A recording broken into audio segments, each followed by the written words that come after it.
Raw as the athlete, ultramarathon runner, health pioneer, fruit lover, lifestyle consultant, motivational speaker, running on fruit to save the world one banana at a time. And today I'd like to share with you a tip about how to build emotional poise. Emotional poise is very important, and you may have heard of NVC, I'm not sure, but it's a methodology that basically helps people to communicate more effectively, which makes it for a happier world for everybody, because if it helps you to understand what your needs are, it helps by giving a language of how to effectively communicate those needs with other people.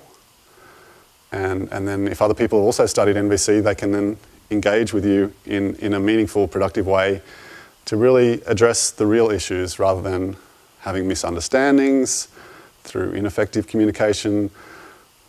So we have so many crazy things out in the world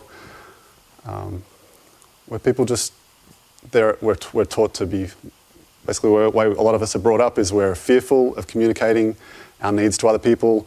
We see needs as weaknesses rather than, I see needs as a gift to other people, because if I share my need with somebody else, then they can then have the opportunity to meet that need, and that makes them feel good about themselves. I love when people express their needs to me, because hopefully I can help them. And if I can, that feels great. It feels wonderful. It's like the best day ever. I love to have that happen every day of my life. It's like everyone, the list of things that are important to us in life, a lot of people will put down a life of service or some sort of service in there as a really important thing. So NVC stands for non-violent communications.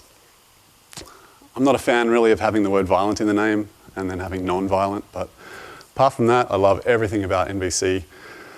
Some people, you may hear them put it down because they've seen people fail to apply it and they think it doesn't work. Like, for example, sitting around a table with parents and children, and then a child expresses something to you, and the parent goes, "That's not NVC, say it again." That is not practicing NVC. That is not effective communications. That is a failure to communicate, and it just shows that people didn't really get it when they read the book.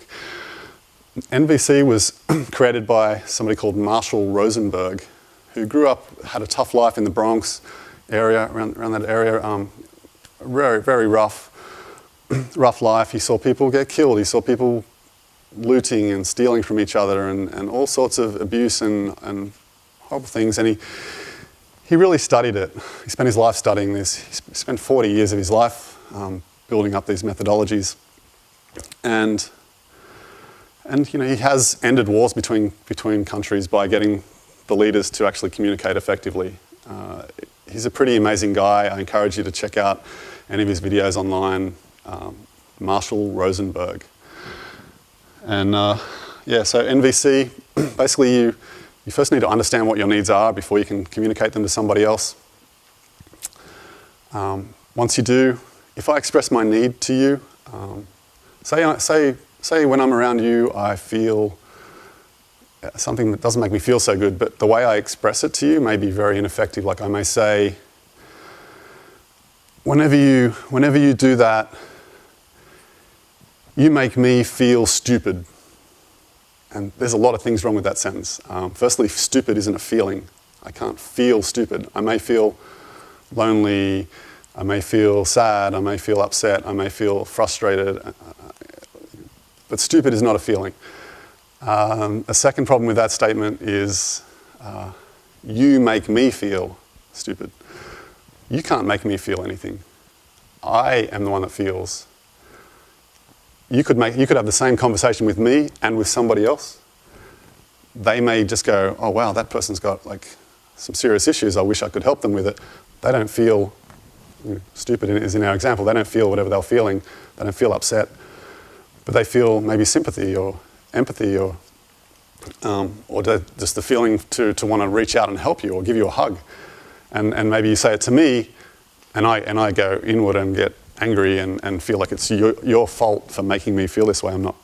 So with NVC, you acknowledge that you own your own feelings. So a more effective way to say it would be whenever you blah, blah, blah,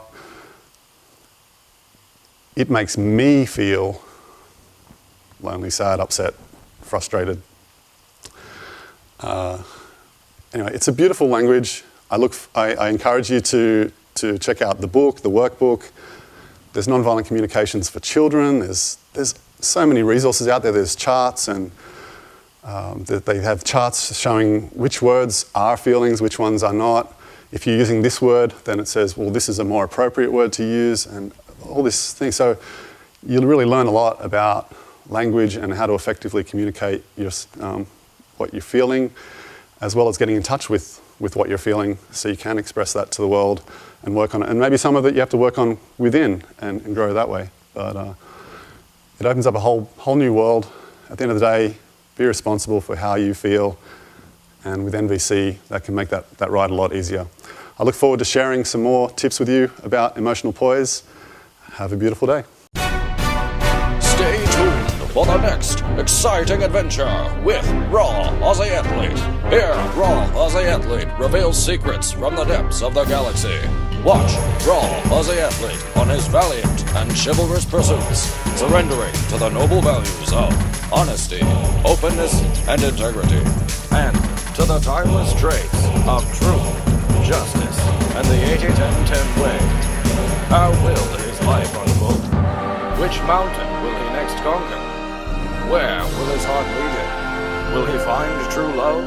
Join Raw Aussie Athlete on his bold, fortuitous journey to unleash passion and purpose upon the universe and beyond. Like, subscribe, visit, add, and follow Raw Aussie Athlete